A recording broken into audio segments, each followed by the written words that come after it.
So in this class, we're going to cover the basics of the new Gen 4 displays, kind of how the new menus lay out, the new options, and the new settings to help you better understand it. So with the new Gen 4 displays, there's a lot of things that are new in the software that are interesting, but they're also very logical. So with the displays, there's a couple rules that we typically say. If it doesn't seem like a button, like over here where I'm scrolling right now, it doesn't actually look like a button. It is actually still functional, okay? So it is important to click on these because it will take you to other options that are within the display itself.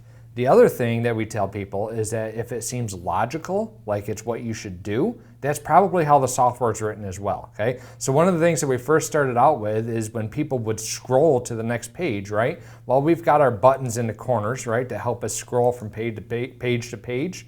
But what we also got used to was what we were used to with iPhones, right? You would always grab that right-hand side of the screen and you would slide it left, okay? So we can actually do the same thing within our displays and scroll pages just like we actually would on a phone or a tablet in the same direction.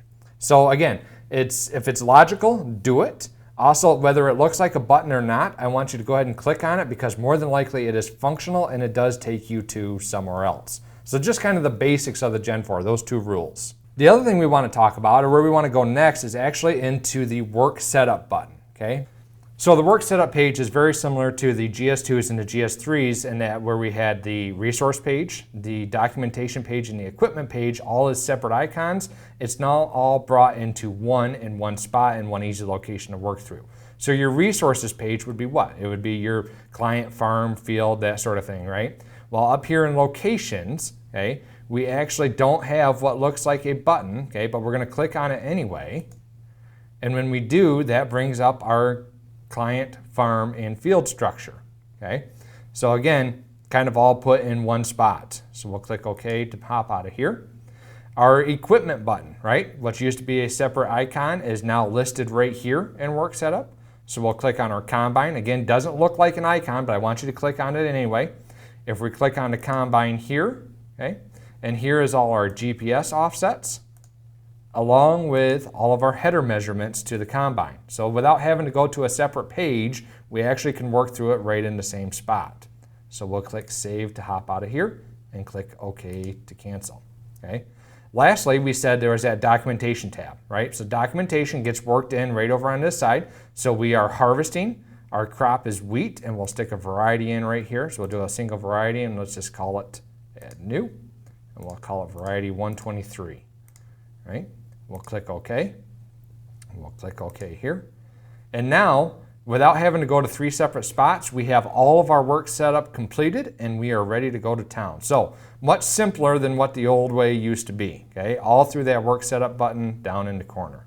So we still have our menu buttons in the bottom right-hand corner, right? We actually labeled it now, so it's a little bit easier to recognize, but a lot of the functionality is still the same. When we click on menu here, it breaks us into three subcategories. So machine setup is just that, right? Engine utilization, different things along with the combine, harvest settings, grain handling, all of that stuff is under these machine settings tabs. The application tab, the next one down, is a second way to get to a lot of the functionality. And one of the things that we want you to remember is that there are multiple ways to get to each function, okay? There's no right way or wrong way, there's just multiple ways to try and make it easy. So we could use the shortcut keys on our main page, or we can jump into the menu side of things. And if we scroll down, we would find Work Setup right here. So we would scroll down, we could find that Work Setup, and Work Setup would take us right back to the same page that we were in, okay? But it's still that same setup, that same work setup. It's just in a different functionality and a different way to find it. Lastly is the Systems tab.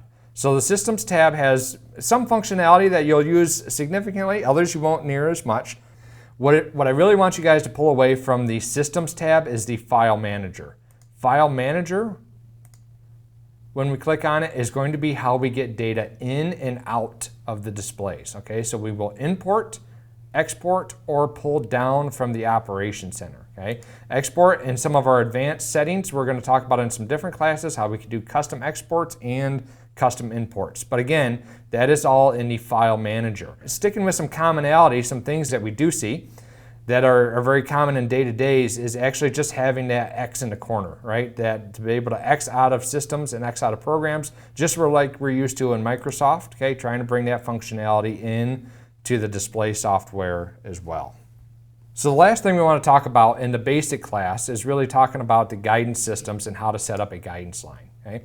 So within here, you'll see a lot of logical stuff that you were used to in the old displays, and it's still a lot of the same concepts. It's made to be a little bit easier, okay? But also the functionality should track across and should be very similar between them both. So from our guidance page, we're going to click Set Track. Okay, so that verbiage is very similar to what we had before. Okay, we currently have no tracks found, so we're going to create a new track. And these are our different track methods, or our different guidance methods that we can create guidance lines, okay? Straight tracks, curve tracks, circle tracks, even boundary tracks now. So getting into some advanced stuff that we never had the options for before in the previous generations of the displays. For today, we're gonna talk about just using A+ heading. So we're gonna click on that method. It's gonna ask for a track name, and we're just gonna leave it as track 1, and it's gonna ask for what field we wanna create this guidance line for. So we're going to leave that field name as the 40 field. We'll click OK at the bottom, and it's going to pop up over here and ask us to get to that set A point, right? So nothing new. That's the same concept as we've always had, is we need to set A. Once we click set A, because we did A+ heading, we can manually enter a heading. So let's just say we want to be 127 degrees. So we'll click OK here. We will click Done. And what you'll notice is that in trying to make things as simple as possible, we actually start to skip some of the steps, okay? So we'll exit out of there.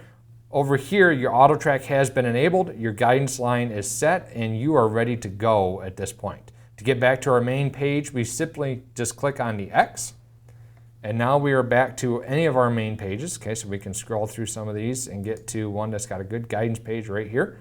And we're ready to go as far as some simple guidance setup. In closing, you'll see that a lot of the options are the same in Gen 4 as what we've had in previous generations. How we get there is just different in some ways, trying to make things a little bit easier, trying to make things a little more logical. So if you got any questions, be sure to refer back to your Greenmark's Integrated Solutions Specialist, and we'd love to help you with any additional questions.